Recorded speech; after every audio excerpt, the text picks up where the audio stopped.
Students, आज के video में हम पढ़ेंगे बीए फाइनल ईयर का पेपर सेकंड समकालीन भारत में सामाजिक समस्याएं, social problems in contemporary India. और इससे पहले के वीडियो में हम बात कर रहे थे विचलन के बारे में और हमने विचलन की मीनिंग एंड डेफिनेशंस, इसकी कुछ विशेषताएं और विचलन के कारण के बारे में पढ़ा था। आज के वीडियो में भी हम विचलन के कारण के बारे में ही चर्चा करेंगे। जैसे कि मैंने आपको पहले के वीडियो में बताया था कि विचलन के जॉनसन ने अनेक कारण बताए हैं कि किसी भी प्रकार के विचलित व्यवहार होने के पीछे अनेक कारण हो सकते हैं। इसमें जॉनसन ने कुछ कारण बताए थे: दोषपूर्ण समाजीकरण होना, दुर्बल अनुशासियों का समाज में होना, कानून को लागू करने में कमी की स्थिति होना, तार्किकीकरण की सरलता होना और सामाजिक मानदंडों की अनिश्चित सीमा होना और उल्लंघनकारी व्यवहार की गोपनीयता होना। इसी के आगे हम देखेंगे कि विचलन के और कौन कौन से कारण हो सकते हैं जिसकी वजह से समाज में विचलित व्यवहार करने की प्रवृत्ति में वृद्धि होती है या हो सकती है। इसका एक कारण है अनुचित या गलत ढंग से कानून लागू करना। जब कानून को गलत और भ्रष्ट तरीकों से लागू किया जाता है तब लोगों का उस कानून के प्रति विश्वास उड़ जाता है और वे विचलन की ओर आगे बढ़ जाते हैं। जब पुलिस भ्रष्टाचार और अवैध हिंसा का प्रयोग करती है तो लोग कानून में आस्था खो देते हैं। जब पुलिस का अपराधियों से गुप्त समझौता हो जाता है और वह अपराधियों को उनके कार्यों के लिए क्षमा भी कर देती है जिनको न होने देने का उत्तरदायित्व उसका है, तो ऐसी स्थिति में लोगों का मानदंडों और कानूनों के प्रति विश्वास उठ जाता है, आस्था खत्म हो जाती है और लोग विचलित व्यवहार करने की ओर प्रेरित होने लगते हैं। निग्रो लोगों में ऊंची अपराध की दर का कारण गोरे पुलिसमैन द्वारा निग्रो पर किए गए अपराधों को या तो टाल दिया जाता है या उन्हें गंभीरता से लिया ही नहीं जाता। कानून का संरक्षण न मिलने के कारण भी लोग कानून में आस्था खो देते हैं और अपराधी व्यवहार करने लगते हैं। एक कारण माना जाता है अपराध के शिकार व्यक्ति का सहयोग करना।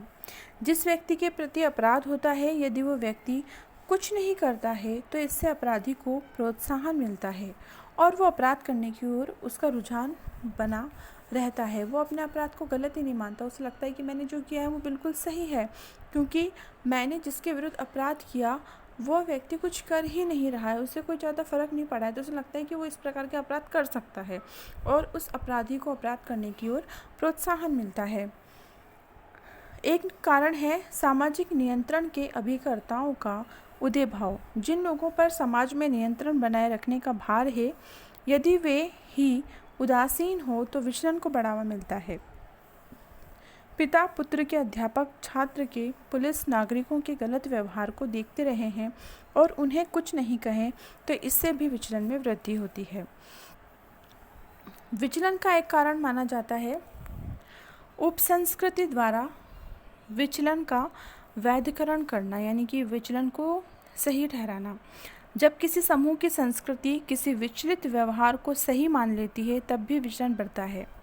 जैसे कि जब चोर, डकैत, गुंडे या इनका गिरोह किसी व्यवहार को सही करार दे देता है कि हम जो व्यवहार कर रहे हैं बिल्कुल सही है, जिसे हम विचलित व्यवहार कहते हैं, तब भी विचलन में वृद्धि होती है। क्योंकि जो चोर, गुंडे, डकैती होते हैं उन्हें ऐसा लगता है कि उन्हें धन कमाना है अपना जीवन यापन करने के लिए, और वे मानते हैं कि उनको अपना जीवन यापन करने के लिए जो धन चाहिए वो अपनाने के लिए और कोई दूसरा स्रोत ही नहीं है, और वे अपना जीवन यापन इसी प्रकार से गलत अपराध करके कर सकते हैं और वो सही है, उन्हें करना चाहिए। तो इस प्रकार से गलत व्यवहार को यदि वो सही साबित कर देते हैं और वो अपराध करते रहते हैं तो इससे भी विचलन में वृद्धि होती है।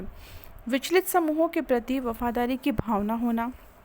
विचलन के बढ़ने का एक कारण ये भी है कि जो समूह विचलित व्यवहार करते हैं वे अपने सदस्यों को समूह के प्रति वफादार बने रहने की प्रेरणा देते रहते हैं। जब एक व्यक्ति सन्मार्ग पर आना चाहता है और इसके लिए वो अपने अपराधी समूह को छोड़ता है तो अपने अपराध के साझेदारों के प्रति बेवफाई की भावना उसे कचोटने लगती है। विचलित समूह अपने गैर वफादार सदस्यों के प्रति बड़ा कठोर व्यवहार करते हैं। समूह त्याग विचलित समूह की दृढ़ता को ही नष्ट कर सकता है। मनोविश्लेषणवादी मानते हैं कि इड, ईगो और सुपर ईगो में जब संघर्ष होता है तो इससे भी विचलन की स्थिति उत्पन्न हो जाती है। मनोविश्लेषकों का कहना है कि विचलन का मुख्य कारण इड, ईगो और सुपर ईगो में द्वंद्व का होना है। अपराध तभी होता है जब व्यक्ति की इड प्रवृत्तियों पर पराअहम का नियंत्रण शिथिल हो जाता है। विचलन के कुछ भी कारण हो, लेकिन यह सामाजिक स्थायित्व के लिए खतरा होता है। कोई समूह केवल उसी समय ठीक चल सकता है जब सामाजिक जीवन सुव्यवस्थित हो और उसमें एक निश्चितता का वातावरण हो। यदि बहुत बड़ी संख्या में लोग आशा के अनुरूप व्यवहार करने में असफल रहते हैं तो समूह अस्त व्यस्त हो जाता है और समाज व्यवस्था नष्ट हो जाती है। दूसरी ओर विचलन बदली हुई परिस्थितियों के अनुरूप सामाजिक आदर्शों को ढालने का एक तरीका भी हो सकता है, जिससे कि परिवर्तनशील परिस्थितियों में समूह कायम रह सके। इस प्रकार का विचलन अवश्य ही रचनात्मक होता है। बाल अपराध, भिक्षावृत्ति की समस्या, मद्यपान की समस्या, मादक द्रव्यों का सेवन करना, भगोड़ापन, ऐसी समस्याएं सामूहिक जीवन के लिए ध्वंसात्मक विचलित व्यवहार हो सकती हैं। जबकि बाल विवाह, विधवा पुनर्विवाह निषेध और दहेज प्रथा आदि को समाप्त करने के लिए किया जाने वाला आंदोलन सकारात्मक विचलन होता है। विचलन विपथगमन के कुछ स्वरूप भी बताए गए हैं। Forms of deviation. प्रत्येक समाज अपने सदस्यों के लिए कुछ निश्चित उद्देश्य तय करता है, साथ ही इन उद्देश्यों को प्राप्त करने के लिए साधन भी बताता है। समाज के द्वारा निर्धारित उद्देश्यों को समाज द्वारा निर्धारित साधनों द्वारा प्राप्त करना अनुरूपता है, किंतु इनमें यदि कोई भिन्नता, असंतुलन और तालमेल नहीं बैठता है तो विचलन उत्पन्न होता है। इस आधार पर मर्टन, ब्रेडीमियर और स्टीफेंसन ने 4 प्रकार के विचलन का उल्लेख किया है। पहला प्रकार है जिसमें व्यक्ति समाज द्वारा स्वीकृत उद्देश्यों को पूरा करने के लिए समाज द्वारा स्वीकृत साधनों का प्रयोग नहीं करता, बल्कि नए साधन ढूंढ निकालता है या ऐसे साधन काम में लेता है जिनको समाज मान्यता नहीं देता, जैसे कि परीक्षा में सफल होने के लिए नकल करना, धनवान बनने के लिए कालाबाजारी करना। ये सभी इस प्रकार के विचलन में आते हैं। मर्टन ने इसे नवाचार, इनोवेशन विचलन कहा है।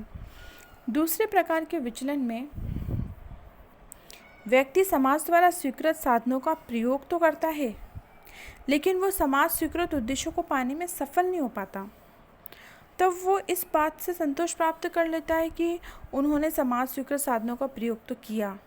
ऐसी दशा में लोग उद्देश्यों को प्राप्त करने की अधिक चिंता नहीं करते हैं, बस वो बहुत संतोषप्रद हो जाते हैं कि उन्होंने अपने उद्देश्यों को प्राप्त करने के लिए समाज द्वारा स्वीकृत साधनों या मानदंडों को अपनाया है। अगर वो अपने उद्देश्यों को प्राप्त करने में, अपने लक्ष्यों को प्राप्त करने में सफल नहीं होते हैं तो भी उन्हें ज़्यादा अफसोस नहीं होता। यह स्थिति भी विचलन की मानी है। मर्टन ने इसे संस्कारवाद कहा है, जैसे कि नौकरशाही में उद्देश्यों के बजाय उन तरीकों पर अधिक जोर दिया जाता है जिनके द्वारा कार्य समाज स्वीकृत मानदंडों के अनुरूप किया जाता हो। तीसरे प्रकार के विचलन में लोग समाज स्वीकृत उद्देश्यों और साधनों दोनों के ही प्रति उदासीन होते हैं। वे किसी व्यवस्था के अंग होकर भी उसके मूल्यों और सामाजिक अनुकूलन के प्रति कोई रुचि नहीं दर्शाते। वे व्यवस्था में तो होते हैं लेकिन व्यवस्था के लिए काम नहीं करते। तो मर्टन ने इसे प्रत्यावर्तनता कहा है, जैसे कि एक शराबी, एक भिखारी, एक पागल, इस प्रकार के विचलित व्यक्ति हैं, क्योंकि ये व्यक्ति समाज स्वीकृत उद्देश्यों और साधनों के प्रति उदासीन होते हैं। ना तो वो सामाजिक व्यवस्था को बनाए रखने के लिए समाज के मूल्यों और सामाजिक अनुकूलन के प्रति कोई रुचि दिखाते हैं। मतलब कहने का तात्पर्य यहाँ पे ये है कि वो सामाजिक व्यवस्था के अंग तो होते हैं, लेकिन सामाजिक व्यवस्था के संगठन और उसके विघटन में उनकी कोई भूमिका नहीं होती। ना तो वो सामाजिक व्यवस्था को बनाने में कोई कार्य करते हैं, कोई भूमिका निभाते हैं, ना सामाजिक विघटन में उनकी कोई भूमिका होती है। वो बिल्कुल विचलित व्यक्ति माने हैं मर्टन ने। चौथे प्रकार के विचलन में व्यक्ति समाज द्वारा निर्धारित उद्देश्यों और साधनों पर ही आवश्यकता और अपेक्षा से अधिक जोर देते हैं। ऐसे व्यक्ति स्वयं से और दूसरों से भी बहुत अधिक अपेक्षाएं रखते हैं और साधनों और साध्य पर कठोर नज़र रखते हैं। यह स्थिति अति अनुकूलन की मानी है। इस प्रकार का विचलन धर्म परिवर्तन करके नए धर्म को अपनाने वाले लोगों में देखा जाता है।